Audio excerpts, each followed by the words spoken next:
আসসালামু আলাইকুম, কেমন আছেন সবাই? আমি তুহামনি। আর দেখুন কেকের কি দুরবস্থা। আমার যেই ভুলের কারণে এই কেকের এই হাল হলো, সেটাই শেয়ার করব যেন কখনো কেউ এই ভুলটা না করে। আমার এত বছরের কেকের জার্নি কোনোদিনও এরকম হয় নাই।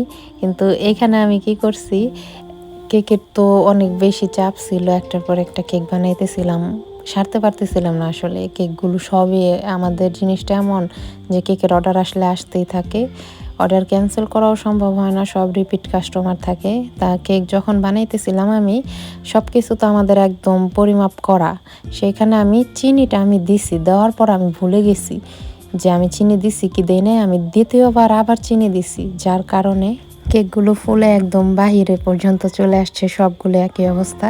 এর জন্য এই ভুল কখনো করা যাবে না, চিনিটা যেন পরিমাপ মতন হয়। আসলে তাড়াহুড়ার কাজ যে ভালো না, এটাই তার প্রমাণ।